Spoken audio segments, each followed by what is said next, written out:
Hey TV fans, back with Rachel Macdonald, and this is part one of our special top 30 TV shows of all time. So this is to mark a year and a half of me and Rachel doing us together, doing YouTube together, or whatever you want to say. Bickering like an old married couple. Pretty much. So each 6 months we mark with a special list. And this one, it felt time that we did our own individual top 30 list. So this is, I think, one we will return to. Like at a later stage, we'll probably do a bigger list, like maybe a 40 or 50. But for now, we're going to limit it to a top 30. Part, it's going to be 30 to 16. Ask Rachel before we start is we like to do this game of predicting how many crossovers we have in. So do you just want to give me a number? How many you think? So I think in total, like in the entire list, there's probably about 5 or 6 that I think are going to cross over. I have at least 2 that I'm almost 100% certain you will have on your list. It's just a matter of where they'll be placed. So I think some of the ones that I have, you might have a little bit higher than I've got them, and so on and so forth. So I'm going to go with maybe 6. We might have 6 crossovers. Okay. How about you? What do you think we're lining up with? You read my mind. Nice. To quote someone out of Beetlejuice. But I was thinking 6 as well. That sounds about right, because I think we definitely do have quite diverse and different tastes when it comes to TV, but there's definitely a core of shows I feel that we both really love and tend to go to. So yeah, I'd say 5 or 6 sounds about right. As well, gets a bit more personal to when you grew up and a lot of nostalgia. And because, I mean, we are close in age, but there's still 5 years between us. And when we were younger, like we talked about the other day off camera. I didn't say which way that goes. People can just make their own assumptions. Yeah, Rachel's ancient. Yeah, exactly. We'll go with that. But so I think, for example, I have some shows on here that are purely nostalgia based, and I've got a couple of really guilty pleasures that aren't great shows but remind me of certain times. So I think that we could have a big difference because TV can be a bit more personal and a bit more reminding of nostalgia and childhood, teenage years, and growing up. And 30 is one of the only police procedure shows that I like. Procedural cop shows is the show that has run since the 90s, very long running show, and I absolutely love it. I've been watching it for years, and that is Law and Order Special Victims Unit. Okay. So this is really the only one of the Law and Orders that I really stuck with. I watched a little bit of the original. I watched Criminal Intent a little bit, but I have always loved Special Victims Unit because I think that it handles its subject matter so very, very well. It's not indulgent with its subject matter, and I think it's one of the few shows on TV that actually gives victims a voice. A lot of the episodes are very much focused on the victims of the crime, getting justice for them. It's not so much about the police work or about the actual criminals. It's about the victims. And I think it shines a light on a lot of really important issues when it comes to sexual assault and, that world. And what I really love about SVU is it evolves with the time. So if you watch an episode from, say, 2002, and then you watch an episode from 2022, you'll see the difference in the way they treat different issues like transgender issues, racial issues, police corruption. So they very much stay with the times and try to keep update. And they definitely you can see their attitudes evolve. Things like male sexual assault victims get a lot more focus now. I also really like a lot of the actors. Mariska Hargitay is obviously fantastic as, Detective Olivia Benson, who is just one of the greatest characters of all time. She is great. Ice-T has been there since, almost the beginning. I will mention, actually, this is a good time to mention R.I.P. Richard Belzer, who passed away recently, Detective Munch. Yeah, he recently, passed away, and Munch was always one of my favorite characters. So it's a really good, solid cast, and it's one of those shows that can kind of keep going forever because, unfortunately, there will always be sexual assault in the world, so they will always have stories to pull on. That being said, I do feel like the more recent seasons are starting to drag a little bit. I mean, they are up to season 25, I think. So, I think we are starting to run out of steam, but I mean, I do own them all. That's them right there in my Okay. shelf. Yeah. Speaks to victims of sexual assault and to people who have been through, this sort of trauma.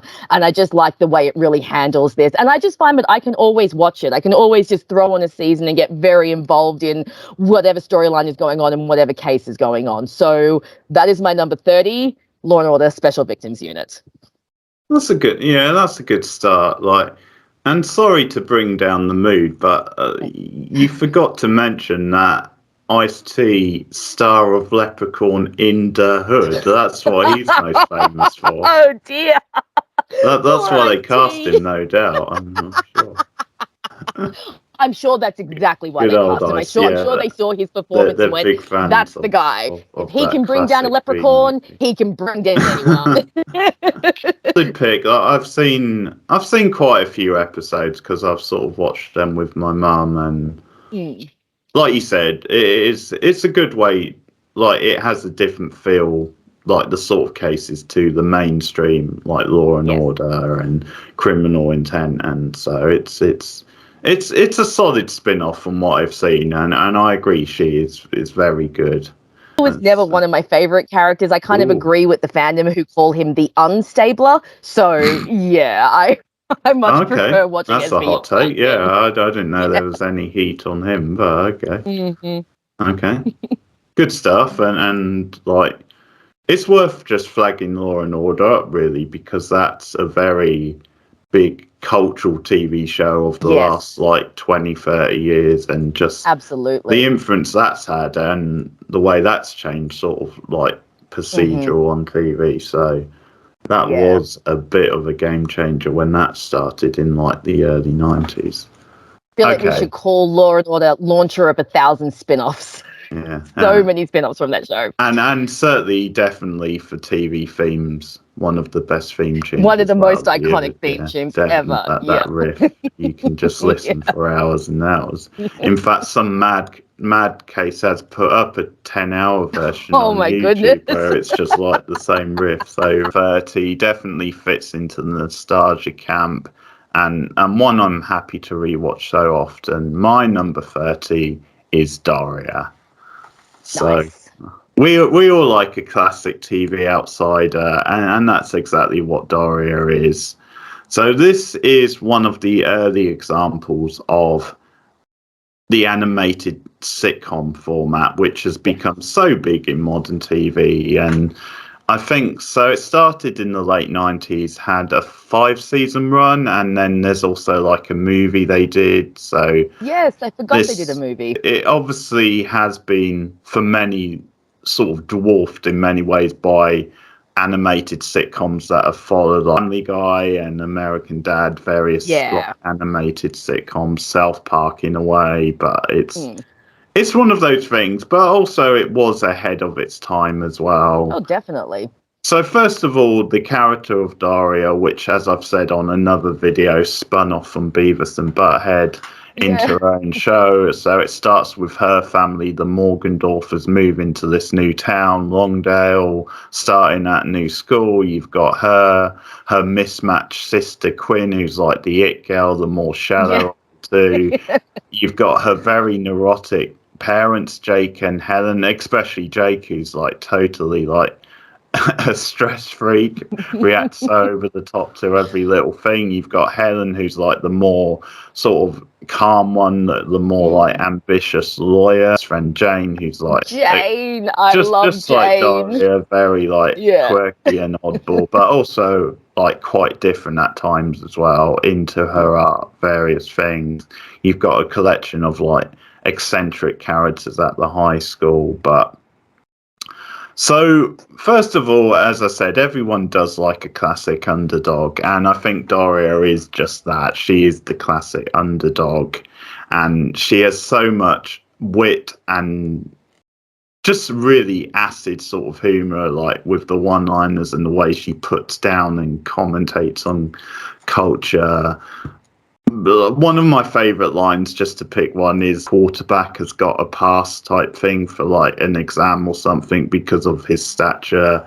And Jane's like, whoever said life was fair? And Doria's like, well, whoever it was, it must have been a quarterback. So that's a good example of a lot of like the wit that she has, witty lines. There's obviously a lot of fun with her and Quinn because they are like the polar opposites. Yeah. Like you can see that in the first episode. I remember it from the first episode.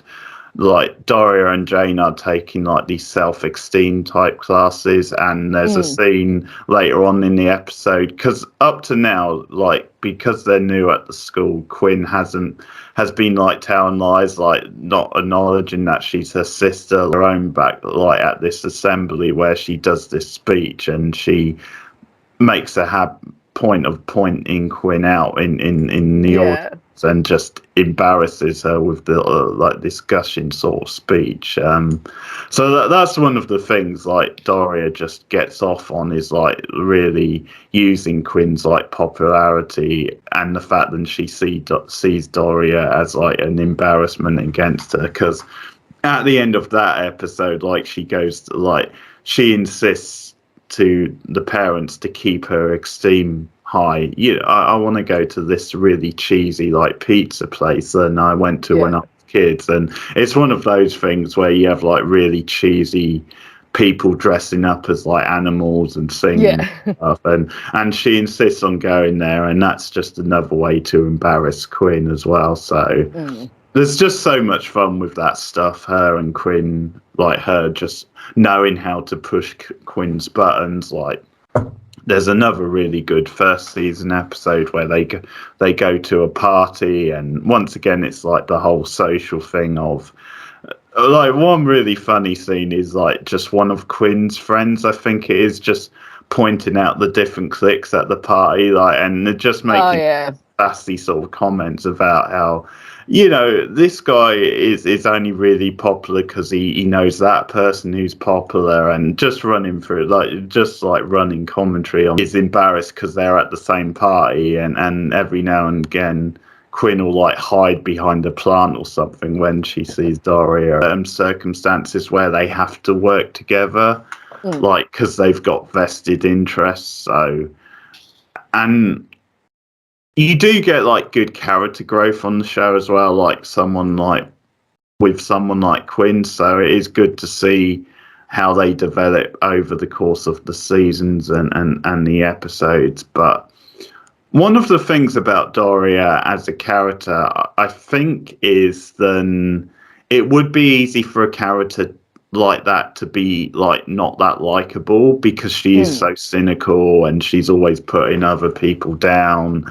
And she is obviously quite highbrow and arty in many ways. So sometimes that sort of character can be unlikable. But yeah, the fact that she isn't, and you still root for her and care about her, that says something about the writing. And I feel sometimes like Jane is like a good moral compass as well for her, because she is sometimes a bit more grounded, and she is encouraging her and saying, you can still have standards, but there's nothing wrong with doing an occasional normal, like getting involved in a sport or something. Quite progressive, because you do have like a couple who are like African American, like Joni and Mac, and they're quite progressive for like late 90s and animated show characters, but just they have so much fun with the world and with like these shallow type characters. One like scene I really like, which sums this stuff up, is that one of my favorite episodes is where they go to like an alternative music festival, and like Quinn and the Fashion Club, there's a lot of fun with that because like they're sort of talking about how people at these festivals dress in a not very appealing way, and you get like belly button piercings and stuff like that, which is just against what they would dress like. And but then they're talking about, okay, we'll try and create something like really hip and interesting. But then there's a scene where they're on their way, and you've got Brittany, the cheerleader, and her boyfriend Kevin in the car ahead. And Brittany notices then there's like a for sale sign at like this clothes outlet nearby. So she's like, okay, change of plans, we're going there. And the way she signals this to the car behind with Quinn and her friends is she actually does a signal of a coat hanger in the sky type thing. And I just absolutely love that, because it's almost done like it is like the direction sort of thing, because it's in the shape of like like a triangle. But I love the fact that it's a signal in the form of a coat hanger. That's so funny. And they just get it just from that type thing, what she's describing. It is very basic, for what it was back then. But there is a charm, I think, to like old school hand drawn animation. Oh, definitely. Absolutely. Still, I am impressed, obviously, with how far we've come with animation, and I'm definitely into that stuff as well. But sometimes it is nice, especially when it's meant to be quite a grounded sort of sitcom type thing, to have that where it's very basic, and that makes it feel like a bit more grounded and realistic. A lot of it is nostalgia, partly because I think if you tried to get into it now, then I don't think you would, or at least a lot of people wouldn't. I think I just grew up on it, and it is one of my favourite shows. But it's definitely worth pointing out that it was ahead of its time as well. Like, a lot of the themes they tackle with,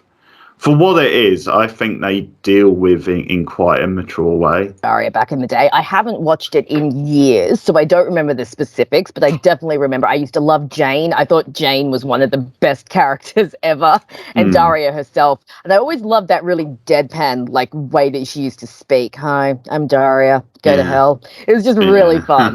And I understand definitely nostalgia playing into it, but I also think that Daria was a fairly decent TV show, and like you said, it brought some things to the surface. It definitely led the way for more adult animation, and animation being aimed more at adults and teens. And I think it was quite groundbreaking for its time. And like you said, Daria herself is such a great character, such an outsider character, but like an outsider character that you just relate to. And I think you're right that they get a nice balance of like snarkiness and growliness, but she is also very endearing. So I will definitely have to revisit it. I'm pretty sure it's streaming on a service here, and just remember why I used to love it so much. So that's a great pick. I really like that one.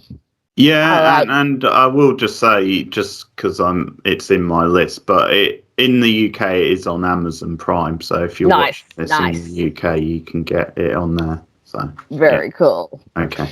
So my number 29, I am still sticking with procedural cop shows. This is the second one of only two criminal cop shows that I really like. This is the show that both of us have talked about. We have talked about together, and we both seem to like it. I don't know if it'll make it onto your list, but at number 29, I have Criminal Minds.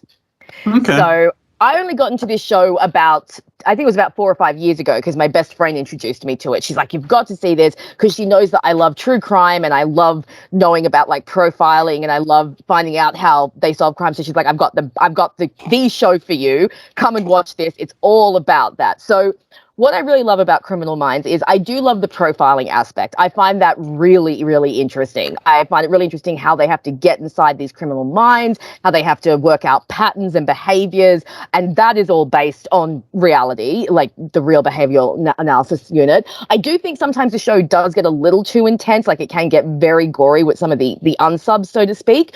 But I do think that they handle a lot of the subject matter really well. But what I really, really love about Criminal Minds are the characters. I absolutely fell in love with so many of the characters on the show. I think Criminal Minds, more than a lot of other procedural cop shows that I've seen, really shows that the team is a family. and you have all these dynamics within the team that just work so well.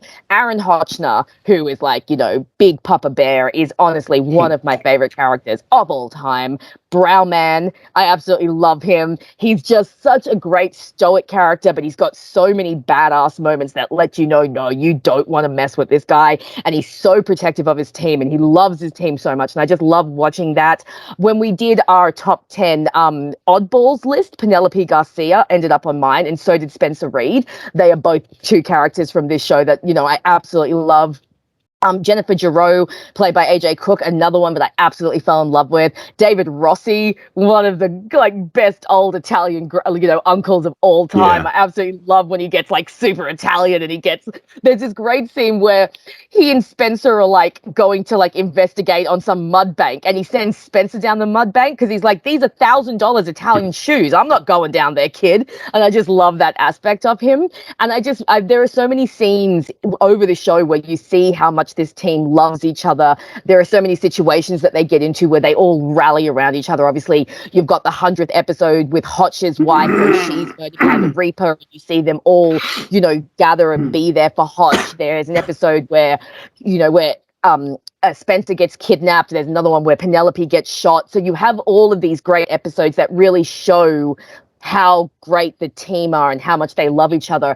And when I watch the series, I really get caught up in the characters and their individual storylines, because the show does give you, obviously we do concentrate on the criminals and on the cases, but every single team member has their own individual character arcs, their own relationships, their own dynamics. One of the most endearing ones is Spencer and his mother, who's played by Jane Lynch, and his mother has dementia. And so that's a very sad but also very touching dynamic that you get to see Spencer, and you also get to see Spencer's worry that he will end up getting dementia because he's a genius.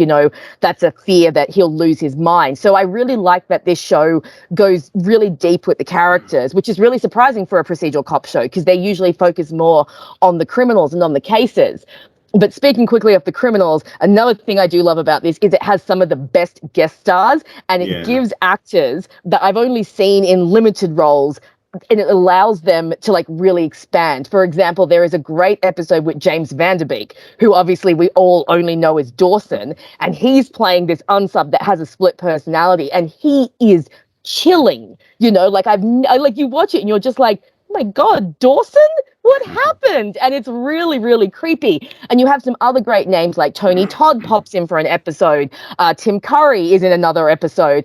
Frankie Muniz is playing a psycho killer. You're like, okay, what happened to Malcolm when he grew up? And, you just have all of these great guest stars that come in and give these fantastic performances. And I do think a lot of the criminals are really interesting. Like I said, it does get a little intense sometimes. Sometimes the violence of it I will fast forward through those scenes, but I really like the profiling aspect. And I just love seeing them work the cases. Oh, that's right. I was also going to mention, we've also got Robert Englund pops up in an episode that also has Juliet Landau. So I really loved that episode. That was a great little couple of cameos. So like I said, procedural cop shows I think can get very repetitive. They have a sameness to them. But this one really stuck out because of how intense it is and because of the types of cases they were doing. But for me, it really comes down to those characters and how much I fell in love with almost the entire team. And if a show has great characters and characters that I can fall deeply in love with, I can usually forgive a lot of other flaws. Some of my favorite TV shows are my favorites because of the characters, not so much because of the show. And this is one of them because I love these characters so much. So that's my number 29, Criminal Minds. That's fair, and I think it's right what you said, the family of characters, and definitely some of the guest stars, like the criminals, definitely is a set point, because you're right. If you compare it to just, for example, the mainstream Law and Order, part of the appeal of Law and Order is that it is the same format every week. It has that very reliable 3-act structure, almost every episode, where you're going to get the setup at the start, and you're going to get the different things with first the detectives and later the law stuff, and eventually it's going to be wrapped up in some way at the end. And that's why people like that show and go return to it. It's like a reliable format, but it's less about the characters and more about the actual case and the format. Whereas I think you're right, with Criminal Minds, it's definitely sold on the characters more than the actual procedural stuff, and in many ways. So yeah. And also, have you seen any of the reboot yet? No, I haven't watched the reboot yet. I will probably check it out at some point, just to see how it's going. But yeah, I haven't. I'm always a little bit wary about reboots. You know, it's like sometimes they work and sometimes they really don't. So right now, I'm just going to keep my memories of the original show intact and maybe check the reboot out in a few months or something. Number 29. This is I've gone in a bit of a different direction with this one. Now, I did say to you, like, off air, then game shows and such are included. You can have it because it is still... And this is my one example where I've actually gone with that sort of format. And I don't know if you would have heard of this show or not, but have you ever heard of The Crystal Maze? No, but it sounds intriguing. Yeah, just the title has you intrigued. Yeah. I had a feeling it might be one that didn't quite like cross over into Australia. Okay, so The Crystal Maze, so it's a game show / like challenge type show where they have a series of like games and challenges. And so first of all, I have to tell you who the host is, because the original host anyway, is a big selling point of the show. But the original host is Richard O'Brien, who... Oh, okay. You know that guy, yeah, you definitely know him. Famous for like the Rocky Horror Picture Show. He did like the songs for that, and is also in the film and appeared on stage and has been in a few other films. Yes, absolutely. Yeah, you definitely know this guy, yeah. He's an absolute genius. So he is like the host of the original Crystal Maze, which started in the 90s. So the setup for the show is then he each week hosts it, and you have a different team each week, and there's 4 different zones, and each zone has a theme. So you sort of have like an Aztec zone, which is obviously like a desert type thing, pyramids, or you have an industrial type zone, you have futuristic zone with like computers and, you know. So each medieval, which is probably my favourite zone, all very gothic, cobwebs, that type thing. But and in each zone, they've got like 4 or 5 games, and each game has a different like thing. So it's like physical, mental, whatever, and they have to pick which game they want each time. And a different team member goes in and does the game, and they've got a set amount of time. And what happens is if they win the game, if they solve like the challenge, they get a crystal. And so you go throughout the zones, and each crystal has 5 seconds that they win with it. And you get different things. Like sometimes if a player gets locked in, like if they don't get out in time, then the team can make a decision whether to buy that player out, but they have to use up a crystal to like that. And but what it all builds to is the finale at the end of each episode is they go to what they call the Crystal Dome. It's almost like a Mad Max style, like if you've ever seen like that Thunderdome type thing. Yes, that's what I thought. Yeah, it looks so good, but it's like Richard O'Brien, who's such a great host, he brings such a character to it. He's like to the Crystal Dome, and he's got this whole thing. But he's just got running like gags or running like catchphrases like that. He blows a whistle, and before he blows the whistle, he's like, "Would you start the fans, please?" And then it's his mum, and he calls her Mumsy, and there's just like all this comedy with them, because it's like she gets really upset, and he has to like console her, and he's always talking about like there's these subplots where he's talking about how like she went off with this fancy Hollywood guy called Ralph, who like described her as Mel Streep, and it's just like stuff. It's what really makes the show so entertaining, and you have him like playing the piano at various points, like when they're doing like the game. But But yeah, you get the finale at the Crystal Dome, which is when, depending how many crystals they've got, that dictates how many seconds they get. And so they go inside the dome, and there's like gold and silver envelopes. But the catch is there's a big a fan goes off, so they're blowing all over the place. Okay. And then they've got so many seconds, depending how many they've got, to try and get as many gold as they can. Post it in a letterbox. But every time a silver goes in, that deducts from their gold total. Depending how many gold you get after deductions, that goes towards what they win ultimately. Just by me describing it, is a really fun. It sounds like it. It has a really good format to it each time that you can follow through, and just as I said, him as the original host just made it so entertaining. He's just so charismatic and funny and really good banter, and just the idea, just the themes of it, the fact that you have these different zones and they're all got their own theme, and you sort of have recurring characters. So it's a really great one to watch, and I've just gone with it on this list because I did grow up watching it. It's another big nostalgia boost, and it's one I even still watch from time to time today. And the original series, at least, I still enjoy watching a lot, just for that sort of thing. Once again, just for this kind of format where it's like a game show mixed with sort of, I don't know what you call it, but sort of challenges, physical in a way.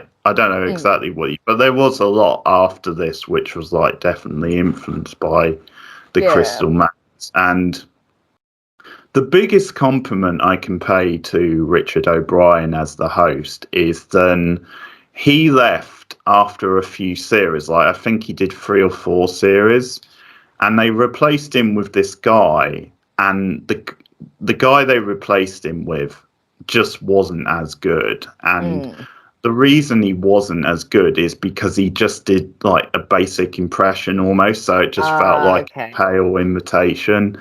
And that's the biggest compliment I can give to O'Brien, because when you saw the other guy who was so underwhelming in comparison, it just highlights what a big part of the show's success Richard O'Brien was. So the guy can do no wrong just for the Crystal Maze for me. And they've brought it back in recent years. I don't know if you know him, but Richard Odawadi is the host now. He does it.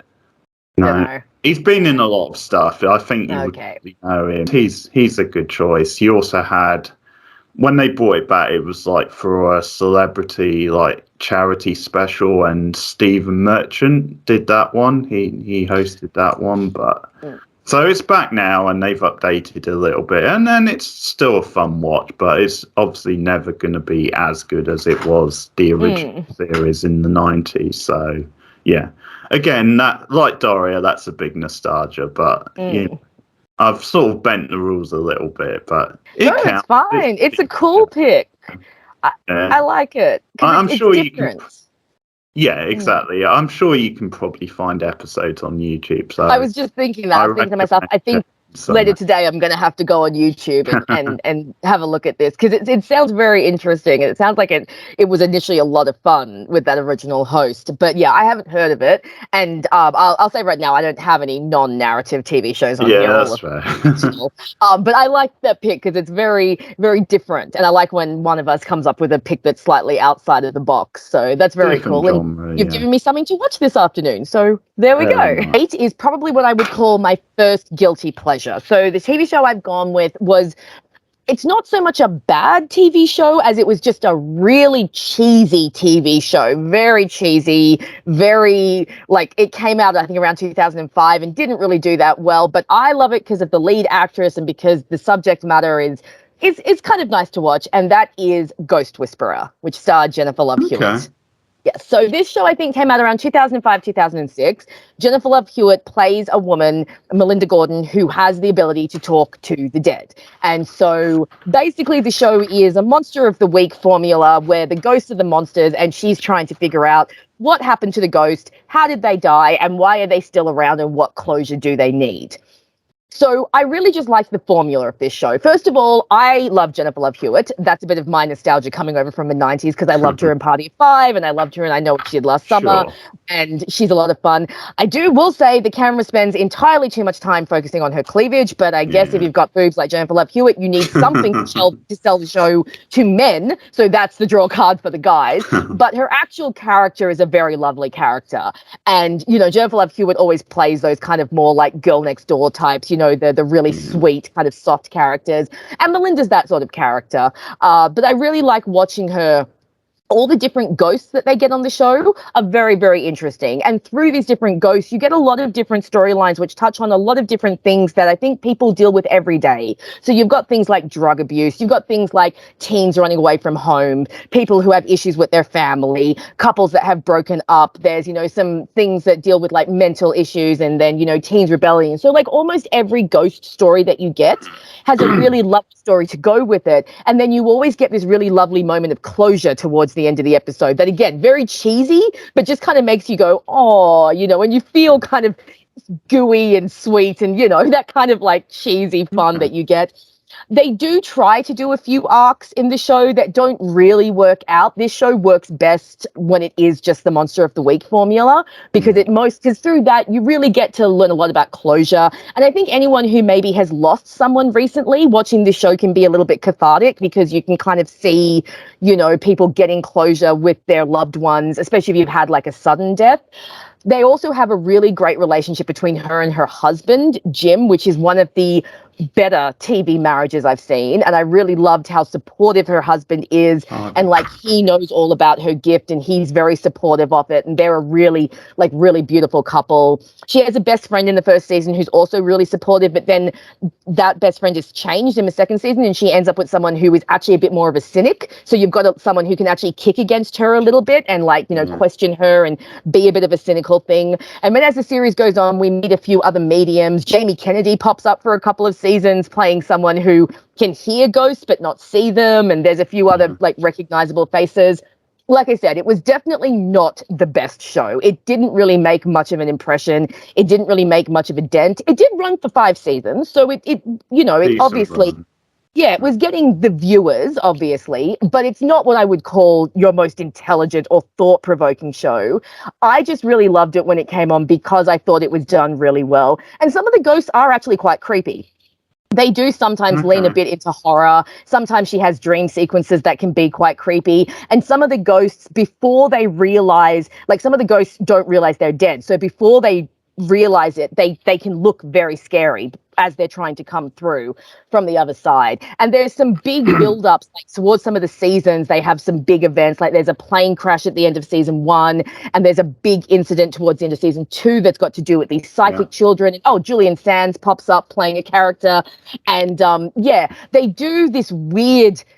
They do a weird storyline in season 4 where her husband dies and then body jumps into a different character. And it's a whole big mess. Season 4.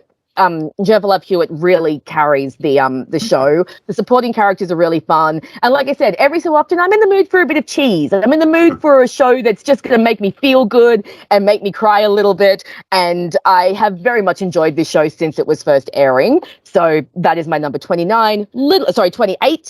A little bit of a guilty pleasure, but that is Ghost Whisperer. I love who it really carries it well in the league, because for some people that would be the question mark whether she can really pull that off, because I know what you did last summer, I should say. I tend to think that they miscast her in that than Sarah Michelle Gellar should be the lead. Yes, I agree with that. Yes, definitely. No, okay. She's obviously a decent enough actress, but I tend to maybe think she is maybe stronger in supporting roles than maybe the lead sometimes. But I think the reason she works well as Melinda Gordon is because Melinda is not a particularly complex character. Like I said, she's kind of Jennifer Love Hewitt's normal character, that very kind of sweet girl next door. But because the show itself is not a complex show and it's more emotion-based, she carries that well because it's definitely more emotions. And Jennifer Love Hewitt can definitely play the emotional side well. And so she does that quite well. I think maybe the reason it wasn't a massive hit as well is it probably suffered in comparison with Medium, which was around the same time. Yes, And absolutely. I That is, think a lot more people got into that probably. Yes. Yeah, I'm pretty sure they were released like pretty much in the same year. Roughly, And yeah, they had, and you're right, Medium, I think, because Medium was a more adult show and it was a bit more of a cop show, and it was based on a true story apparently, or a real person. So yeah, I think more people did get into Medium, and Ghost Whisperer kind of just flew under the radar. Yeah, Medium obviously has a really strong lead as well, Patricia Arquette. Yes, I didn't mind it, but I preferred Ghost Whisperer because it had more heart. 28. It's actually the second animation I've had so far, and it's a more recent show than Doria. This is a Japanese anime series, and it's called Tokyo Ghoul. I don't know if you've heard of it. I've heard of it. You've heard of it. I've only heard of it. I don't really know anything about it. So this comes from a manga series, which a lot of anime does, and the setup is that I would say in a way it's like a coming of age vampire type series. Yeah, so you have this main character who's a teenage boy, and he gets attacked one day and is infected and slowly becomes a vampire. And he's taken in by this family who run like a cafe, and it turns out that the cafe, well, it's a family business, but it's also a cover for the fact that I think it's the daughter is a vampire, and so they sort of have knowledge. And this is a big theme in the show. It's about how to exist in the world regularly as a vampire with this secret, and just how to live with it. So that's what I mean by it being sort of a coming of age style show. And I guess a little bit like Buffy, it's definitely using the metaphor of being a vampire as like sort of like teenage angst and real emotion. Other vampires in the show who are basically evil, and they're out to get them. Stylistic show, like the animation is really spectacular at times. A lot of like craft to it. Some really good direction, I think, at times as well. Some great horror moments that are really tense. It's a very dark show at times. It's really not afraid to go to some really dark places. The stakes are very high at times. Like, it's not afraid to put characters that you care about in jeopardy. There's certain occasions where characters are killed off, like characters you would care about. Really good characters, really good grounded characters you get invested in emotionally. Yeah, and it's just a fun little twist on the vampire stuff and it being a coming of age. And there's some good black humor in it. It's very nihilistic, I would say. As I said, it is quite a dark, cynical worldview at times. But there's enough heart as well, where you do, as I said, follow the characters and you do care about what happens to the main character. Very hit and miss on anime. Like a lot of Japanese anime, some of it seems a bit too twee for my sort of taste. And there are ones that stand out. I really like Cowboy Bebop, for example. And there have been other ones I've seen that I've enjoyed. But it does tend to go up and down, at least from what I've seen. There's a lot I haven't seen, but this one just grabbed me. Like, this one just spoke to me in so many different ways. Like, there's just certain things you see, and it just ticks pretty much every box that you tend to go for. So it's a good horror show. It's a good drama. It's a good, like, coming of age.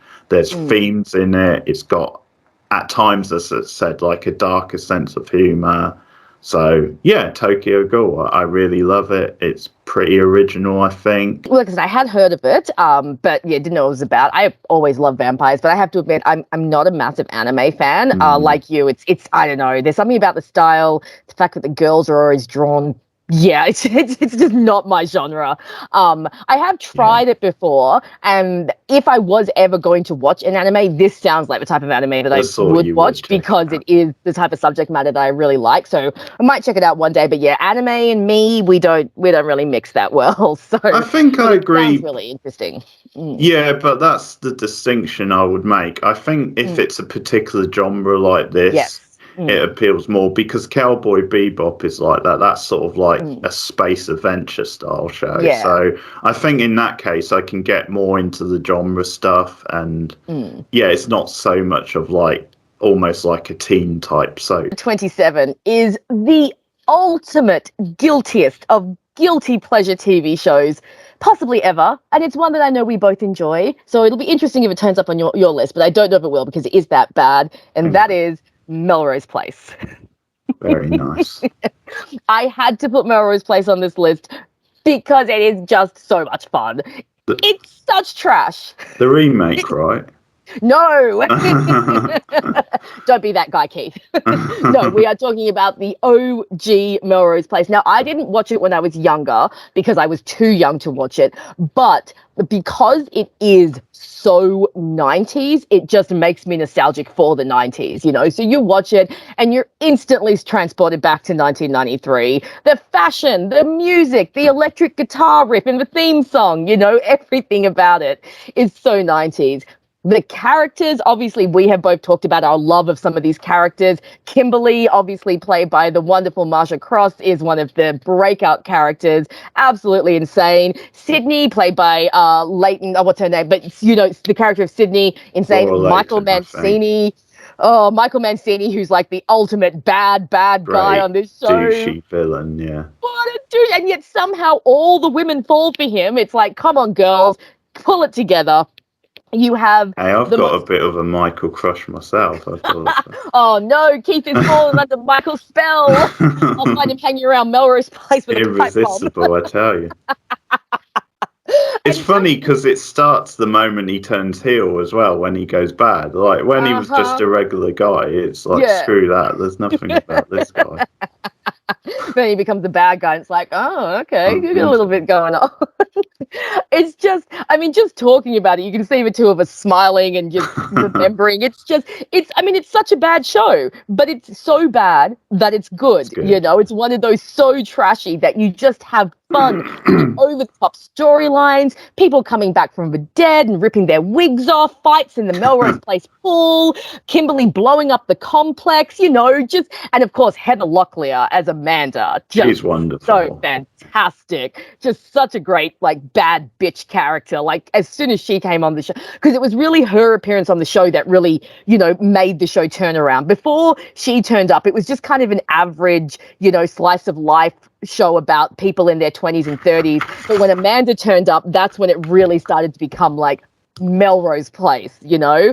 And it became, and you know, the fact that I think people even now still know it. You know, when you list TV shows of the 90s, Melrose Place is always listed. It's become a pop culture, you know, kind of fixture of the 90s. When you think of 90s and you think of 90s TV shows, you are going to think of Melrose Place. So not much to be said about it. It's not the deepest show. It's not the most well-made show, but it's bloody entertaining. So that is why it's at my number 27, Melrose Place. No, we agree. It's one of my ultimate guilty pleasures. Like you, I did grow up on it, and it is so much fun. And the more ridiculous the storyline, the better for that sort of show. Absolutely. And you did hint at it, but the problem early on is then, because it is a spin-off from 90210 and working so well early on, was because it was trying to be too much like another 90210. Yeah.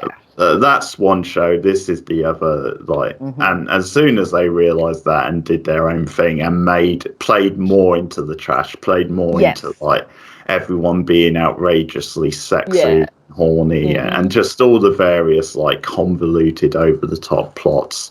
Absolutely. That's when it became a really fun and entertaining show. And definitely for me, it's a guilty pleasure. And it's just something with soaps in general where, for me, I don't want a soap that takes itself too seriously. I want a soap that plays into the trash and is like entertaining. Absolutely. You have good guys and bad guys and like ridiculous plots, and it is like a little bit on the cheesy side, that kind of thing. I want wrestling in swimming pools like we get in One Famous Season. I want silly, like, religious cult type storylines like we also get various things. And as we've said on another video, that cliffhanger with Kimberly where she's about to blow up, brilliant.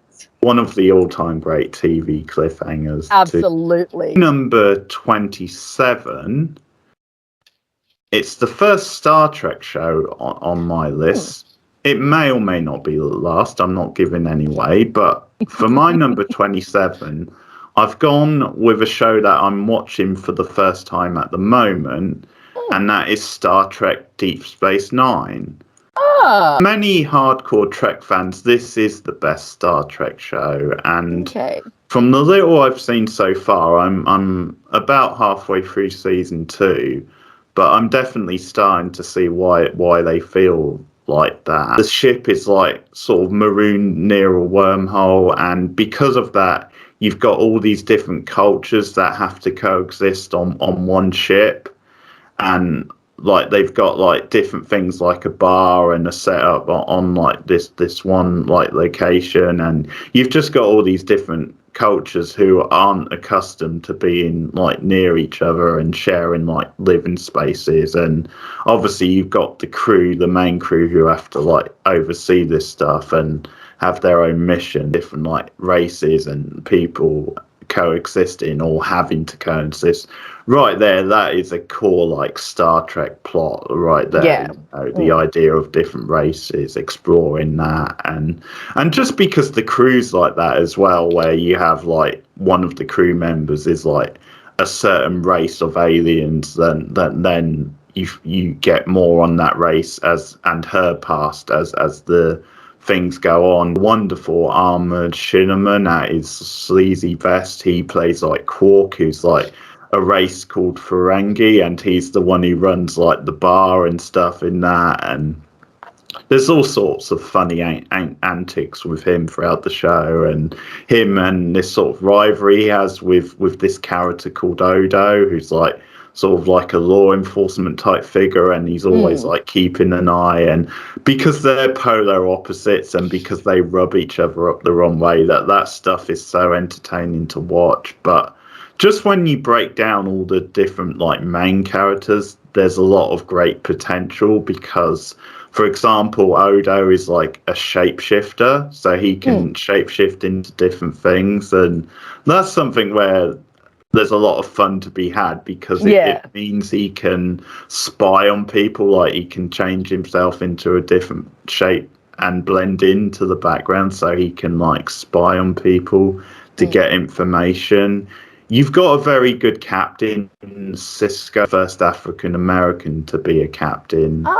Once again, Star Trek kind of progressive, because around this time also, or not too far afterwards, you had Captain Janeway, who was the first sort of female captain. She's on Voyager, another one of the spin-offs. But Star Trek is quite progressive. Even the original series, Uhura, having a character like Uhura was considered very progressive. And the first interracial kiss. On TV. I mean, getting a bit of a tangent here, but this is why people complaining on the internet about like modern Czech being too woke is just ridiculous. It's like, did you never see like the 60s show? Yeah, like, exactly. A good captain. There's a good like comparison to like him and some of the other captains. Like if you compare him to like Picard, for example, and Picard, because it's sort of a crossover with Next Generation, Picard actually appears in the pilot of Deep Space Nine. Picard is definitely more traditional and by the books, whereas Sisko, I mean, not that he's like rebellious or anything, but he definitely thinks outside of the box more than Picard would. Like that is like a crucial difference. So, and that's something they've done very well throughout the different series, is they have made the different captains quite distinct to each other. And well, that's good. As I said, I'm quite early. I'm only on to season 2, and there's a lot more to come. But I definitely like Sisko from what I've seen on him, and there's more to come. He also has a son called Jake, and he's a single parent, so that's a bit of a personal story because they lost his wife and Jake's mother. But there's some pretty good stuff with Jake, because sometimes kids in these sorts of shows can be quite annoying, but this is Yeah. actually one of the better ones, and you get certain storylines, like, for example, he's actually a friend of Rangi, subtext to do with certain racism and themes like that. But yeah, actually, Jake, I think, is one of the better sort of kid characters. Get quite dark. There's certain episodes that are dark, like especially as you go on, it does become more serialized compared with the earlier shows. And characters, it takes a bit of time for them to really come into their own. But Yeah. I think I'm at the point of the show where they are like, even like the slightly weaker ones, they are coming into their own more. But you've got a really good cast of characters. It's an entertaining show to watch. There's some really intriguing ideas that they explore. And yeah, no, I'm really enjoying it. This slow is because I'm still quite early into it. Like, if I'd seen more, this could be even higher because, as I said, the reputation from Trek fans is then it is one of the best, if not maybe the best Trek show. Cisco, like one of the best captains, I'd say as well. Always be the focus. Like, they do it based on the story they're telling. So if story they're telling, like, he's not that important to it, they will reduce his role. So that's actually quite refreshing, because in the past, definitely, like the original series, it seemed to always be the case that Kirk was like a big presence no matter what. So that is quite, to have that flexibility, I think, is quite refreshing. Deep Space Nine, I should say, my number 27. Very cool. I haven't seen any Star Trek TV. I've only seen the more recent movies, but I obviously, about Star Trek. It's a pop culture like phenomenon. You can't escape not having some secondhand knowledge of it. But this show must be really good if you've put it on your list and you haven't even finished it. Like, every show on my list is something that I've either completed or I'm completely up to date with. So for the fact that it's made it onto your list and you haven't finished it speaks volumes about how good it must be as a show. So I'm glad you're enjoying it. And if we do revisit this list, then we can see if it moves up once you finish it. 6, I finally have a show that's at least somewhat critically acclaimed and is not a guilty pleasure or a procedural cop show. So this is a show that we have talked about before many times, and I know that we both enjoy. A very short-lived show, but definitely changed TV and was a big pop culture influence, and that is Veronica Mars. So the reason that it is so low on the list, even though it is a good show, is because I personally feel that the show actually peaked with season 1, and that seasons 2 and 3, and particularly the revival, do not measure up. But that being said, they are still entertaining seasons, even if season 2 is a bit convoluted and season 3 is a bit odd because it has the 3 different mysteries, you still have a lot of great moments. But I mean, Veronica Mars, when it first came out, was such a different type of show. And I think you can also see influences from Buffy with Veronica Mars, the tiny little petite blonde who's really tough and really independent. And I really loved with Veronica that we got like a more of a noir show. So Veronica was very much a noir show, and I really loved that we got a bit more of a morally ambiguous, feel. I loved the town of Neptune. I love the way they created this seedy underbelly within the town. Veronica herself is such a great character. Everything about her character. She's perfectly cast. Kristen Bell was just the best choice for her. And she's got such complex characterization, all the trauma that she has, her mother leaving, obviously what happened to her at the party before the thing starts, the murder of her best friend. And I really love her characterization and the way she is such a flawed heroine, like she is like right on the line of anti-hero. Some of the stuff that she does is just so questionable. Sometimes you're just like, girl, come on. But she always gets to the truth, and I love that she's got such a good heart. And obviously her relationship with her father, Keith Mars, like best TV dad ever. Such a great character. And him and Veronica and their relationship is such a core part of the series. And I think it really is one of the things that makes the series what it is. You also have other characters that we get like some great delving into. Wallace, obviously being a gender reversed His Girl Friday, is a great dynamic with him and Veronica. Their friendship is like, again, in season 1, just one of the cornerstones of that series. Characters like Logan, who started off as such an arsehole, like a sociopathic douchebag, and turns into this fantastically complex, wonderful character with all of his family issues and his relationship with Veronica. I love the way the town is split. Like, you've got definitely the good guys and the bad guys. You have the seedy guys walking around in the trench coats, and there's just so much like typical detective stuff that they put in here, and they just really play with it. I love the case to case, the case week by week cases, and some of the cases that she undertakes are so much fun. And the overall mystery of, especially in season 1, the Who Killed Lily Kane mystery, I remember it was very much compared to Twin Peaks, Who Killed Laura Palmer. It had that sort of feel to it. Yeah. And I thought Amanda Seyfried as Lily, only as a ghost, but I thought she was so well cast. And that was the first thing I really saw her in before Mean Girls and before she became such a big star. Like I said, I do think that seasons 2 and 3 do drop in quality, especially when the mysteries are concerned. Season 2 in particular, with the bus crash, that was very convoluted, and I think they didn't plan it out as well. But that being said, I loved the movie. I thought the movie was fantastic, and I was so glad that the Kickstarter campaign was so strong and that they got that made. Season 4 is a completely different matter. I did not like season 4 really at all. But the original series, I think, for what it meant at the time as far as pop culture goes, for the way that it managed to push such a strong female character to the front and have her be such a great character, and the noir feel, the mysteries, it was just such a different show when it came out. And even when I revisit it now, it's just so much fun to watch. So that's my number 26, Veronica Mars. Future reviews on that, which will be interesting, because I am a defender of the revival, so that we'll will be see how that when we goes. get to that. Yep. I agree they did a good job with the movie. I did get more into that the second time around when I rewatched it. Season 3 I actually like a fair bit overall, so I am sort of a season 3 defender. Even I'll have to revisit season 3. I think I enjoyed it more than season 2 because I did feel like the writing was better. It's definitely better than season 2, yeah. But yeah, I'll just say about season 2, Steve Guttenberg, I'm in. It can do no wrong just for Steve Guttenberg.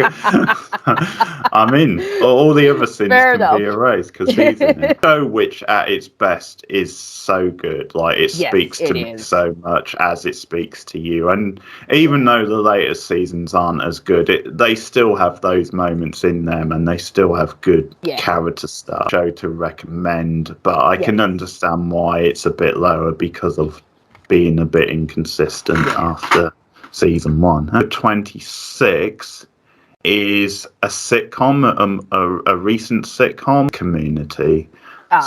This, of course, I won't spend long on this because I've definitely mentioned a lot of stuff, a lot of different episodes, but high concept sitcom set at a community college. You get this random group of characters who are in like the same study group, this really cocky womanizer called Jeff Winger, who's a failed lawyer. That's sort of his thing. There's something very Cheers about that. That's almost like similar to like the Sam character in Cheers, who is a bit of like a failed like baseball player, and then we see his sort of mundane life after that. It feels a little bit with this character who was like disbarred for whatever reason, lead this group of oddballs who are like so different from him.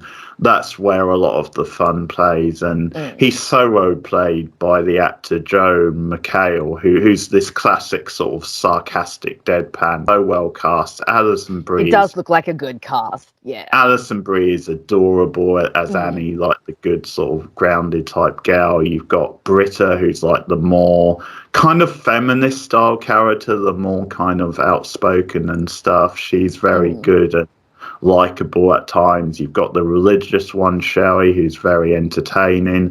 Arbed, the ultimate sort of like movie TV nerd who treats every situation as if it's something out of a sitcom or something. Constantly like referring to people as like TV characters instead of themselves. His friendship with Troy is delightful as well to see. Chevy Chase, it's so glorious. End up of the real Chevy Chase. That's what makes it well, funny. that might be all right then. And he is obviously very good in it as well. And apart all the different like tropes and stuff from movies. Yeah. So the paintball episodes, you get a lot of slow motion, a lot of just riffing off the different like tropes of action movies. Yeah. You've got, as I said, like a Christmas animation style episode, which was on my Christmas list. You've got one of my favourites, obviously the Halloween one, which is like at this party and they all get infected and it becomes like a zombie style episode. Absolutely glorious. Them with the ABBA soundtrack in the background where you've got this chaos. Just fantastic. You've got an episode in season 3 where the whole thing, or most of it anyway, is set in a computer game with the characters doing that. So that's really fun stuff. Troy and Armbit like host this like sort of fantasy talk show which they call Troy and Arbed in the morning, and you tend to end like most episodes with them doing a little quirky. The 3 seasons of Community are pretty much comedy gold. I'd recommend the show just for that, and the later seasons are more up and down, and there's certain circumstances which I've brought up before, but just for the first 3 seasons, you know, I think the show is probably one of the best sitcoms ever. So that's Community. Love Alison Brie. I don't know what it is about Chevy Chase. I just he comes on the screen and I'm just like, no. Okay, so it is him in films, like the actor. Yes, I didn't know if it was a thing with the, because I know apparently him in real life he's meant to be difficult to work with. Oh no! It's him on screen. It's more that's those 80s and 90s family movies he did, and Chevy Chase is on vacation. Not really much. Kind of with Buffy when she says in season 2, now you get on the plane, you watch a movie, unless it's something to do with Chevy Chase and a dog. I'm like, yes. Good advice. Black character, he goes out to get pizza, and in like the 2 seconds that he's gone, someone breaks their leg and someone sets something else on fire and something else happens and he comes back in with the pizzas and there's just like chaos happening. So like that scene circulates on time. And I think that is one of the best episodes from what I can remember. I will actually just throw a different one out there, which I've not mentioned before, but there's like a spoof on or a pastiche on like Ghost in one episode, because like a couple of the characters do a pottery course, and you've got you might have seen some of it, and one of the rules is you can't mention Ghost in it. You can't reference that scene. So when Jeff gets kicked out of the class, he starts singing like "Oh my love, oh my," like to awesome Unchained Melody. Nice. Yeah. So that's a really good episode as well. Oh, fun. Well, I probably will check it out at some point because other people have recommended it to me too. My 25. I have gone with a teen drama. So this is not really nostalgia because this wasn't when I was a teen. This came out just slightly after I was probably about 18 or 19 when this came out. But I do really like this series because it's fun and it's got a great soundtrack, and that is The OC. So I have mentioned The OC before. It was actually a little bit of a turnaround for teen dramas at the time because we'd really just come off Dawson's Creek and there hadn't really been anything else to fill the void. And then The OC came out, and the setting and the California setting and the characters and everything, they were actually all really great. Now, The OC, unfortunately, is again one of those shows that peaked in season 1, and the following 3 seasons are very up and down. Very, very up and down.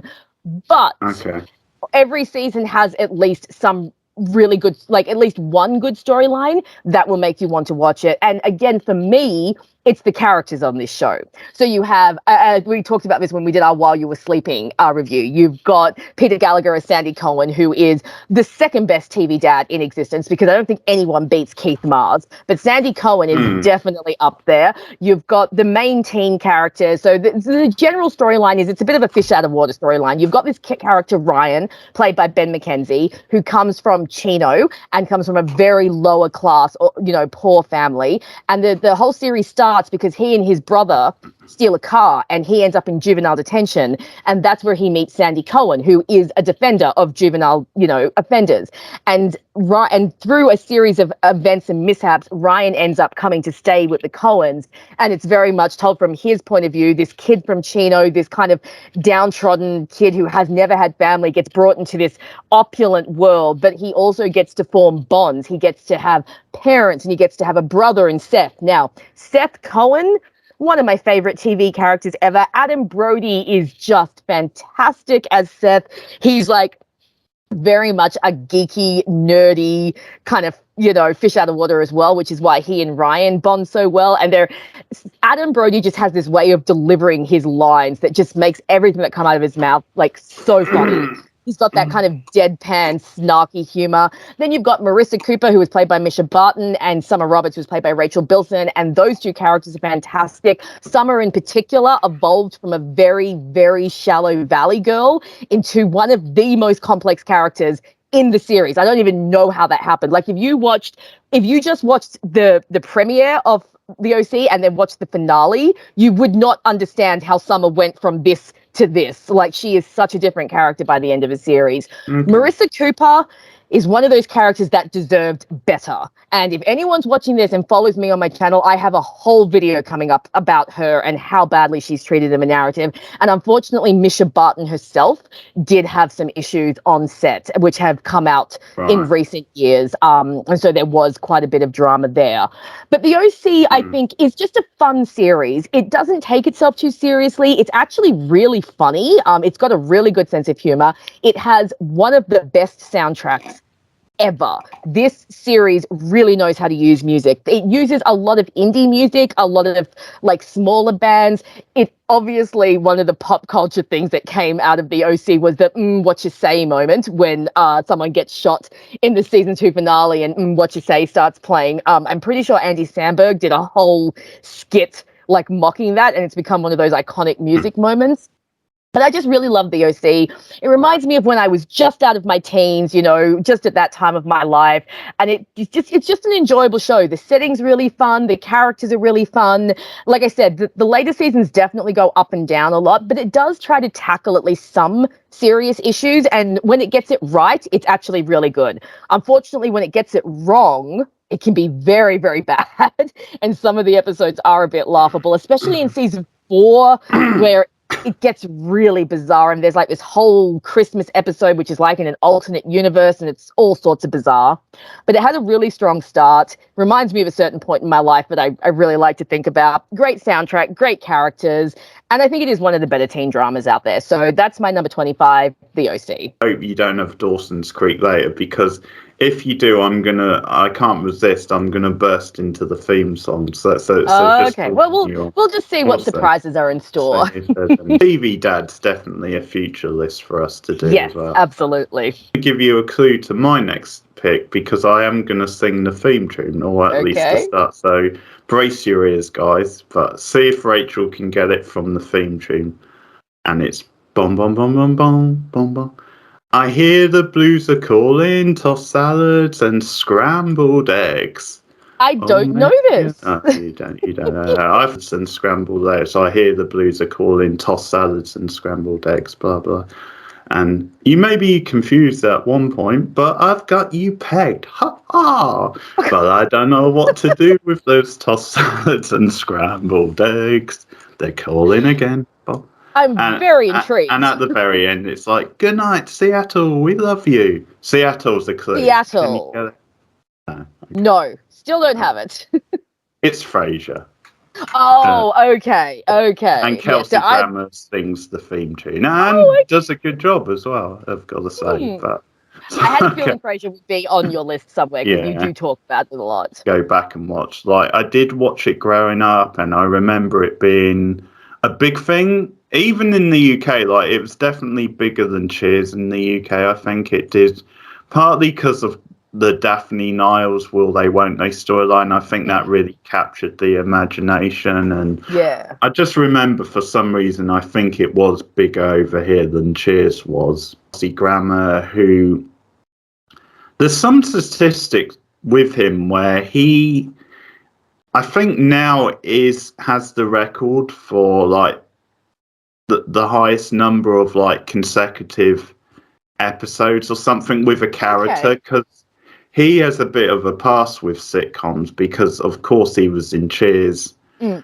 but he was also on a sitcom called Wings before Cheers, and I've heard of Wings. Running well that. So he certainly has one of the highest appearance like consecutive episodes ever because of those 3 sitcoms. His role in Cheers was just one of those happy accidents like we see sometimes on TV, because he originally appears in, I think it's season 3, and he's like Diane's therapist, and they start like a relationship.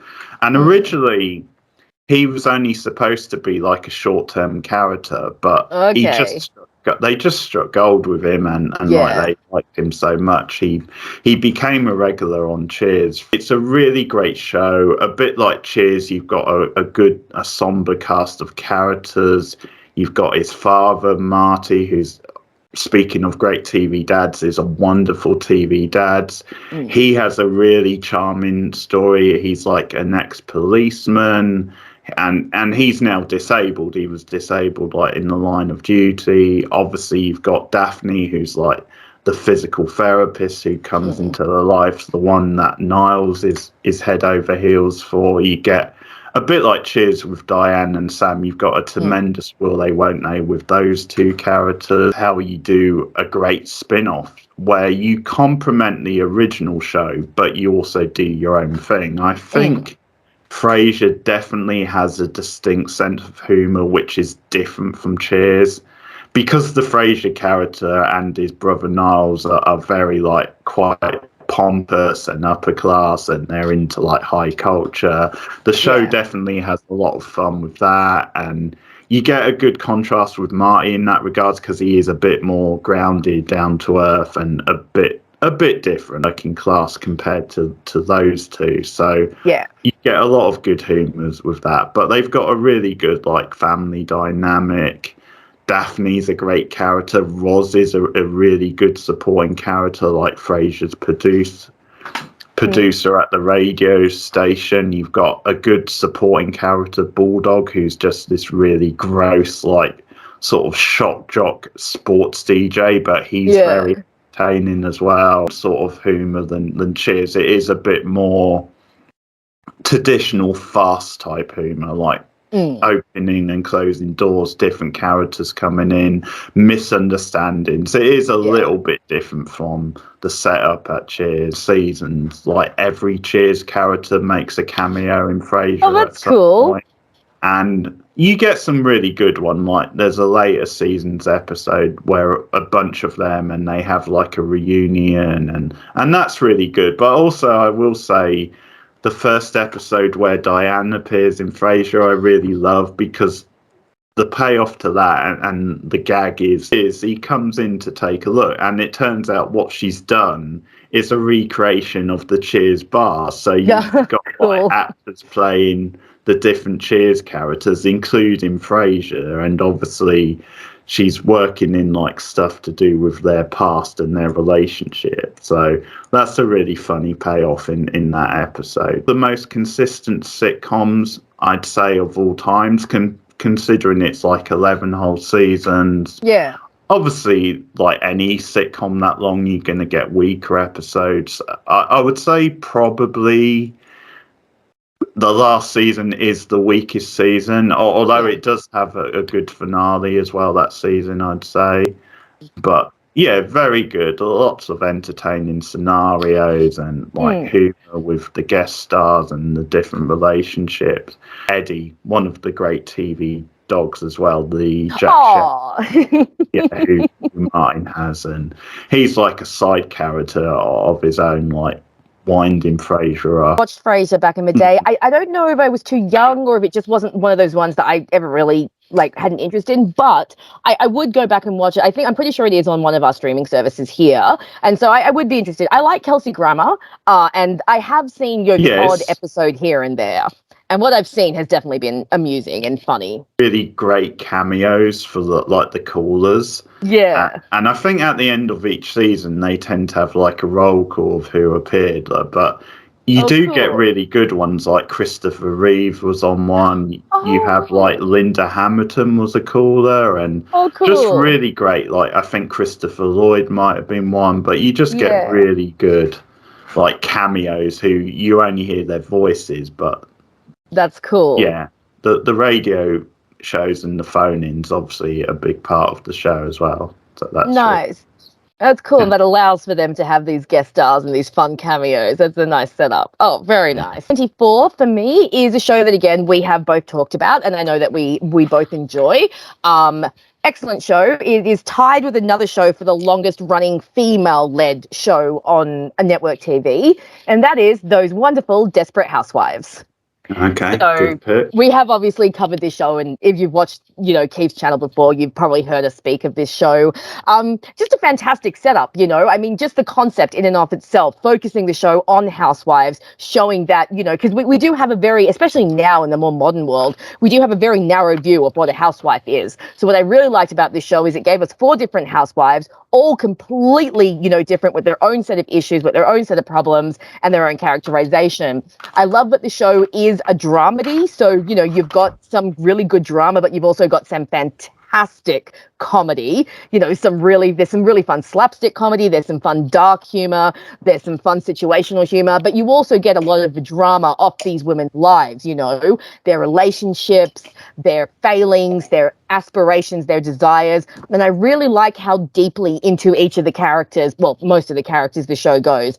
We have talked before about how I'm not too fond of 2 of the housewives, and that is Susan and Lynette, but I do absolutely love Brie and Gabby, and those 2 for me just really make it, especially Brie. Again, shout out to Marsha Cross, who is just such a great actress, and Brie was like my favorite character from the beginning, and I think her arc in the show is one of the best. To see everything she goes through from season 1 all the way to season 8 is just amazing. I think there's some great direction. There's some great writing. Like, some of these episodes are so well written. They're so tight. They're so well done. They play out so well. I think that the mystery of season 1 was the strongest mystery, but I do think that over the seasons, we do actually get some other mysteries that are actually really intriguing. I particularly love season 3 with Orson, and whether or not he did kill his ex-wife. That's a great setup, with Brie marrying this guy, and we don't really know, is he dodgy, is he not? I thought that was a great setup, and there's a couple of mysteries in the later seasons that I quite enjoy as well.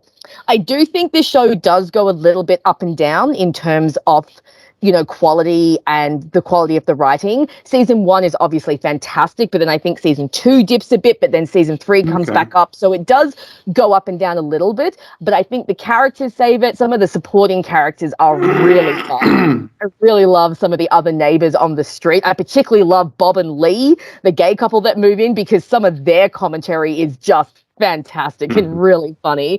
And yeah, just overall, the fact that it's such a female-led show as well, I love. Like, I get very disinterested if I'm watching something and there aren't enough female characters and there aren't enough well-written female characters. And this show really showed that you can write female characters the exact same way you write male characters, as complex human beings. And I think that, just the writing on this show is just so fantastic. So, there's not too much else to be said about it, because we have talked about this show a lot on this channel. And I think everyone knows how much we love it. And it's become such, again, a staple in pop culture. It was a big turning point for TV, and a show like that had never really been, on. Like, when we'd seen Housewives on TV, it's more like the Carol Brady types. They're very soft and lovely, and they're the TV mums. But I really liked that this show showed just how flawed some of these women are, and what a struggle it really is sometimes to be a housewife and raise a family.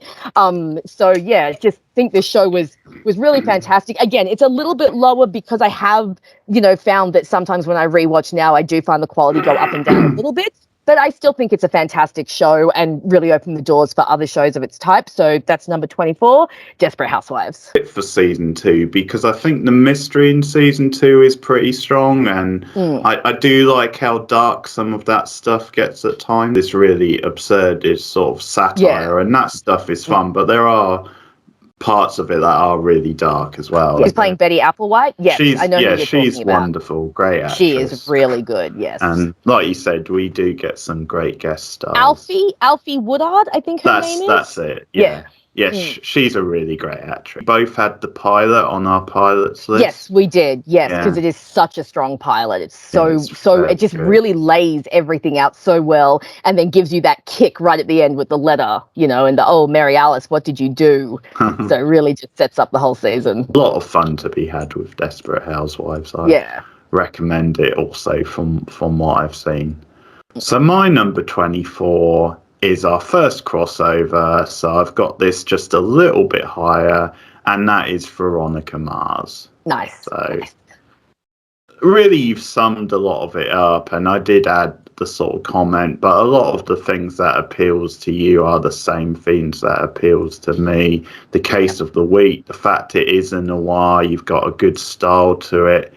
You've got a great cast of characters. You've got a very good lead. I mean, it was a real calling card for Kirsten Bell. Yeah. And it's interesting because since then she has done a lot of comedy.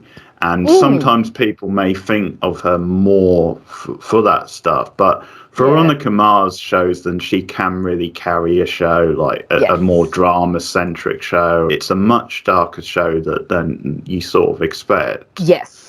Particularly the first season, but it does go to some dark places. As you said, a great mystery that first season. Yeah. And although the quality is up and down in later seasons, you do get, particularly in season 3, I think you get some strong mysteries in that, and some good character growths as well, some good guest stars along the way. Veronica Mars just ticks a lot of the boxes for me. It's a very unique show, a show, again, ahead of its time, and a great calling card for Christian Bale, who's just wonderful in it. And she is. Like you said, the relationship with Keith is one of the best father-daughter relationships we've seen on TV. I really love the way they gel and play off together, and just feel like such a relatable and realistic father and daughter combination. So that is Veronica Mars, my number 24. It's a bit higher for you because I do know that you do hold some of the later seasons in higher regard than I do. So it will be very interesting when we do eventually, whenever we get around to reviewing it, to see how our views align, and even how I might feel about the series now because I haven't watched it in a little while. So number 23 is another female-led show. This was one of the first female-led action shows that I ever really watched and really fell in love with, and that is Alias from the early 2000s, starring Jennifer Garner. So I really love this show. So this show was done by J.J. Abrams, and it's really interesting because when you watch Alias, you actually can see the blueprint for Lost, which is really odd because they are very different shows as far as setting and characters go, but you can see a lot of the stuff in Alias, what they then took and applied to Lost. So Alias follows Jennifer Garner's character, Sydney, who is working for what she thinks is an elite branch of the CIA called SD6. And in the very first episode, she discovers that, no, she's actually working for the enemy. And at the end of the first episode, the setup is she actually goes to, sorry, not the CIA, the FBI. She actually goes to the FBI and says, I want to be your inside man. And so the rest of the season and, the show is her working from the inside of SD6 to bring them down. Now, Alias is one of those shows, very much like Lost, that you cannot watch casually. You have to let it consume you because there are, again, similarly to Lost, there are so many plot points and so many different things going on that, I mean, sometimes you might even want to just bring a notepad just to note down everything because, of course, initially every mission that Sydney goes on, she has her mission from SD6 and then she has her counter mission from the actual FBI, CIA. I can't remember. It must be the CIA. No, it must be the CIA, not the FBI. But, so it's always like, what's her mission? What's her counter mission? Who are her enemies? And then there are some recurring villains that are very, very fun. Our big villain is Arvin Sloan, who is the head of SD6. He is fantastic. One of my favorite TV villains. He is so good. He is so slimy, and he just plays the characters so well. You've got Victor Garber as Sydney's estranged father, another father-daughter relationship that I really love because this one is a very fractured relationship, secrecies surrounding her family, who she actually is, because you find out more about her past and how apparently she was actually trained to be an assassin from a very young age and didn't know about it. You also have Sydney's relationship with her handler, Michael Vaughan, who's played by Michael Vartan. And I think he and Jennifer Garner were actually involved at the time. So their chemistry is very good. And there's a lot of really fun, like, guest stars. Quentin Tarantino is in a couple of episodes as like a guy who holds SD6 hostage. Gina Torres is in it in several episodes as a nemesis of Sydney's. And in the final season, we get Amy Acker playing a bad guy. And that's really fun. Excellent. So the series does get a bit convoluted. I would say that the first 2 seasons are the peak of the show, and then the next 3 seasons go up and down in quality a bit. But it's a really fun, engaging show. Jennifer Garner is a fantastic lead, and she does the action scenes really well, and everything that she does on screen is just really magnetic, and she's really charismatic. There, like I said, as with Lost, you get a lot of like really convoluted storylines that sometimes can be really fun, sometimes can be a little bit frustrating. And they even bring a bit of a supernatural element into it, similar to the way they did with Lost. So I would definitely recommend Alias to people, especially if you are a fan of Lost and you like that sort of like frenetic storytelling, because you can definitely see that it got its start here on Alias. So that's kind of a leftover from the early 2000s that I really love. Own all 5 seasons, still rewatch it with Stephen from time to time. Forget everything in between rewatches because it's so intense. So every time I watch it, it's like watching a new show. Seen about 10 episodes of it, the first 10 episodes, and I'm enjoying what I've seen. I need to go back to it, but that's the thing, like, I don't think 10 episodes is enough for me really it's not. put it on a list like this. I think probably the limit is at least first season, at like least to have seen season. a season. So but I'm definitely enjoying what I've seen so far, and we'll go back to it at some point. Number 23, it's a show you haven't had yet, but if I'm going to guess, it's a show you probably will have at some point. My number 23 is Gilmore Girls. Very nice, very nice. So I had a funny thing with Gilmore Girls where, like, I've only really gone back and watched it for the first time in the last 5-6 years. Oh, okay. And it's one of those where people kept badgering me to watch it, and for a long time I was like, no, I'm not sure that's going to be for me. And then I watched it and I really got into it. I really loved it. And it's a credit to the show because obviously I'm not the target audience.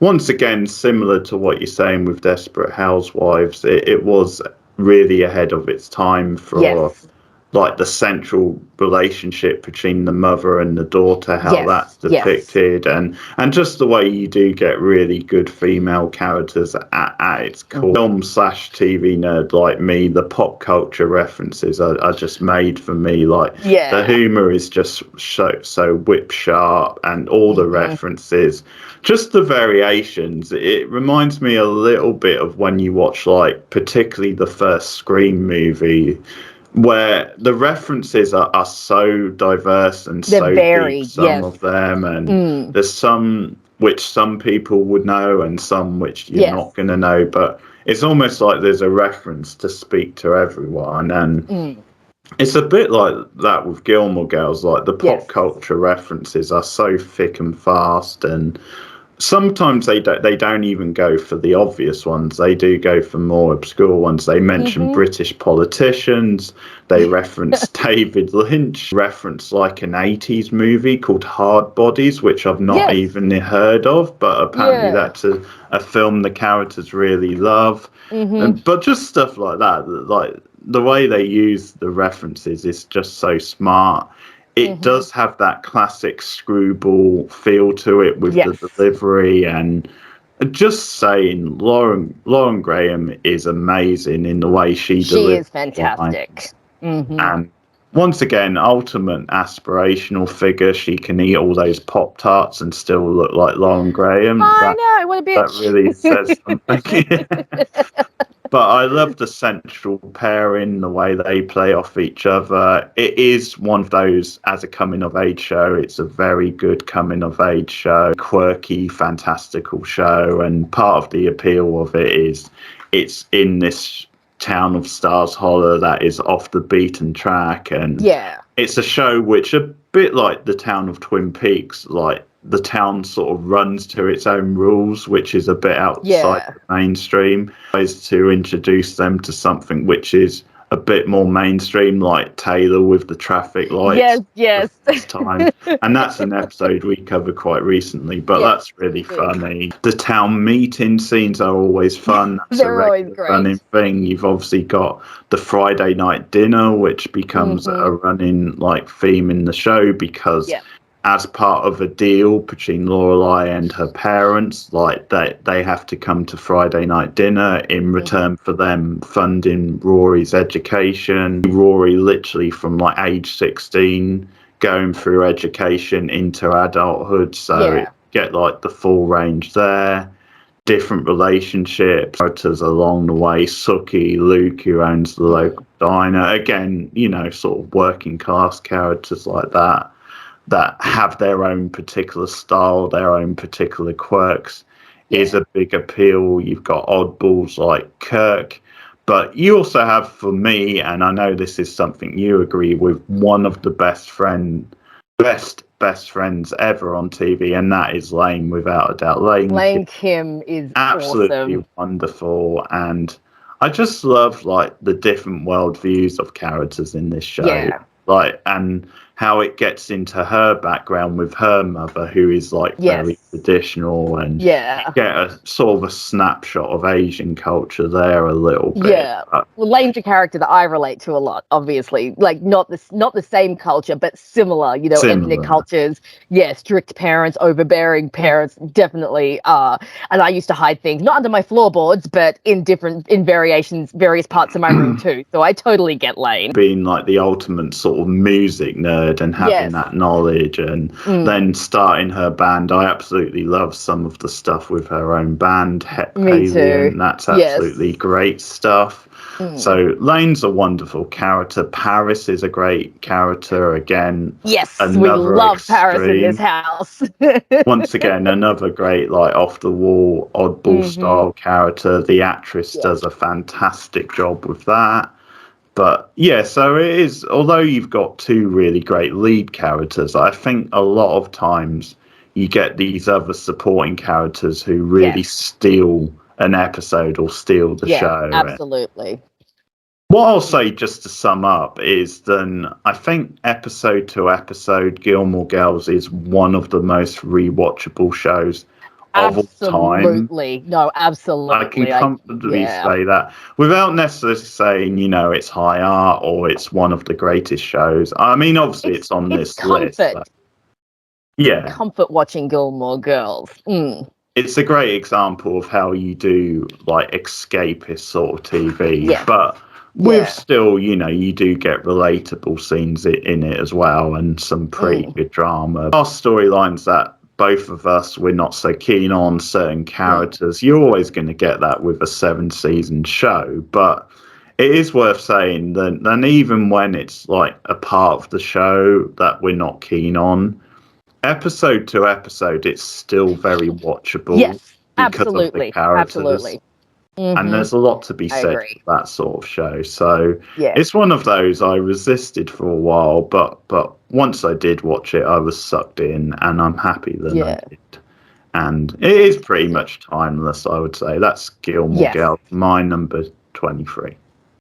Well, do you know what's absolutely perfect? Do you know what my number 22 is?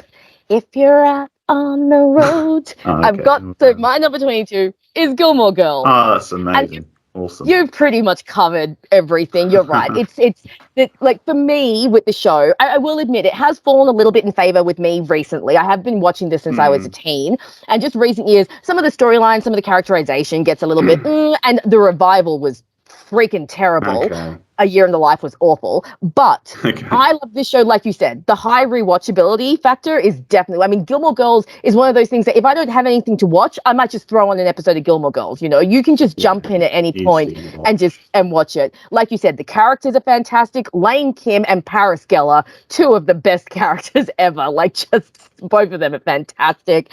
I love the dialogue in Gilmore Girls. I honestly think it has one of the, like, I would put it up there as one of the best, like, as far as dialogue dialogue goes, one of the best written TV shows. Like, it's so rapid fire, so quick, so funny. So many of the comebacks are just so hilarious. Like you said, the references are fantastic. One of my favorite references in Gilmore Girls is a Buffy reference because it's so obscure. It doesn't reference the actual show.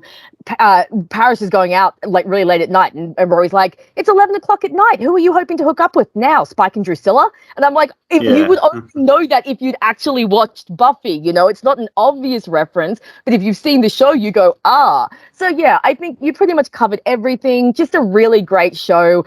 Great relationship between the central mother and daughter, but I also really love Lorelai's relationship with her parents and watching their relationship grow and evolve, you know, because they have been estranged for so long. So again, it's kind of those things where if you watch the pilot episode and then you watch the finale, it's like, oh my God, how far have these people come in these 7 years? I also just wanted to quickly say, did you know that Lane's band, Hep Alien, the name is an anagram of Helen Pye, who is an associate producer on the show, and she is the woman who Lane is based off. So I thought that excellent. I had no idea. That's really that's a fun little bit of trivia. So yeah, like I said, Keith covered most of it in what you said. I pretty much agree with everything you say about the show, and it's one of those series that I've been watching since I was a teenager and just keep coming back to. So that's my number 22, Gilmore Girls. Oh, that's excellent. So roughly the same place on the list, only a place different. So that's very good. No, that's great stuff. And yeah, definitely very rewatchable. And yeah, we won't say much more because we are sort of slowly working our way through it. I will hopefully join Keith for some more episodes in the future. I'm guessing you've got a preference more for early seasons than later seasons. Yes, I do prefer like seasons. I prefer, I would say Rory high school years over Rory college years is definitely my preference. Number 22, and just for something completely different from Gilmore Girls, this was a recent watch for me. I watched this show for the first time, again, having heard quite a bit of hype for it. It's a HBO show, and it is Deadwood. So you have talked to me about this one. Yes. So Ian McShane, like you've never seen him before, a Western type setting. They based a lot of the storylines not only on real characters, so they have like real historical characters in the show, like Calamity Jane, for example, a bunch of other people from this time in history, but also they based a lot of their storylines on like real storylines or real events type thing. And I think that's why they were frustrated then they didn't get more seasons, because it is the sort of show where you can cover different periods in history. But so we got 3 seasons and then a movie, and the movie definitely does a good job in like tying things up. But so it's this western town of Deadwood where these different factions have to coexist and like run the town. So you've got the character played by Ian McShane, who runs basically a bar, but it's also like sort of, it has like hookers in there as well, and there's different other like sort of seedy goings on. Well, it's a western, so yeah, absolutely, it's that sort of era. And then you get events at the local brothel as well, and you have like a really intriguing relationship at that brothel where one of like the sort of head girl who like runs it, like she kind of runs it alongside this really grisly, like cynical, like guidance relationship at times, which only really becomes more tense as things goes on. You've got like he's initially he's not a local sheriff, but he's a sheriff from another part who then comes in, but he's the one played by Timothy Olyphant. And he starts running the town, but he has to coexist with the Ian McShane characters and different things. And along the way, we get like different politics and different relationship deals and just tensions amongst various characters throughout this town. So being a HBO show, like the production values are very good, like the way they recreate the period and the style of it. It's a very gritty, like Western style drama with really good characters. As I said, fantastic casting. You get great casting all the way down. Like Molly Parker, who's an actress I really like, she has quite a big role. You also have Anna Gunn, who plays the operates his wife. She's like, people know her from Breaking Bad and a few other things. So at one point you get Brian Cox. He comes into it. I love Brian Cox. Wonderful actor. So really great casting. Realistic is probably quite a good like, phrase for this show as well. But as well as getting that stuff really good and having a great cast, it's also a very distinct show for what is a period drama. It definitely doesn't play out as just this traditional, like, this is a period drama. We're saying, you know, this happened with this character. There's a lot of style to it. There's a lot of dark humor.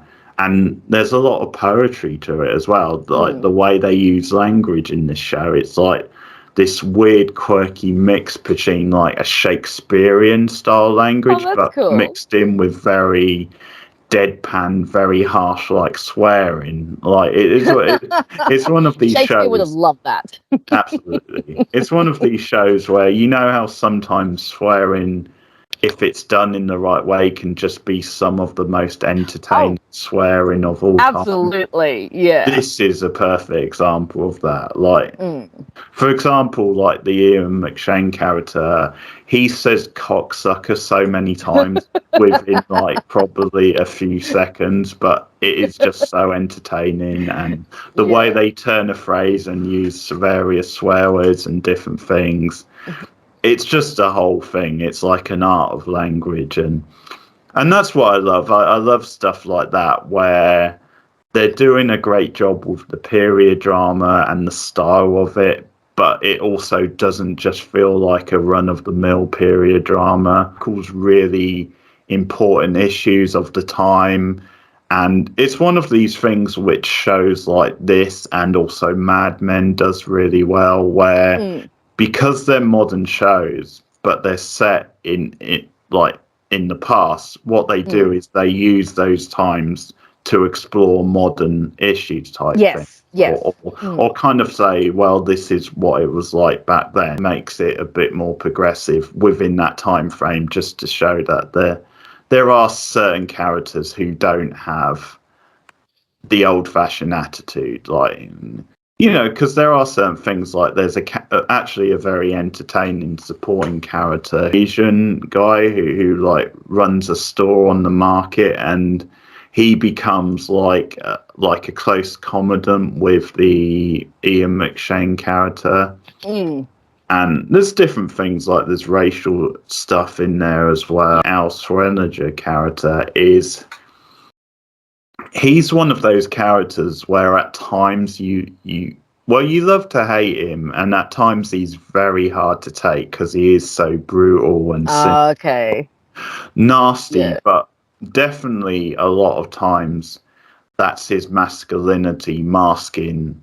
Like there are more complexities to the character because, for example, he hires like a handicap cleaner, and like a lot of times he'll just treat her as he would anyone else. Like he'll swear at her or he'll be rude to her. But it's hinted at one point then he hired her because he felt she wouldn't get work otherwise. So and he won't admit that to other people, but it is brought up that he might, like glimpses of like depth to the character and different sides. Then he does have like a more human side as well. Then a lot of this is sort of for fun, and he's just one of those characters where like business does come first, but there are like subtleties to him underneath that stuff, and he does subtly build up relationships with characters. And so that's probably another thing, like I was saying with that disabled character. I think in many ways the fact that he talks to her how he would anyone else is probably a compliment, because he's like treating her as one of the family, as he would. in a way. Yeah, he's treating her equally. I mean, that might mean that he's treating her badly, but he's treating her but badly like he's treating treating her everyone else badly. Yeah. Yeah.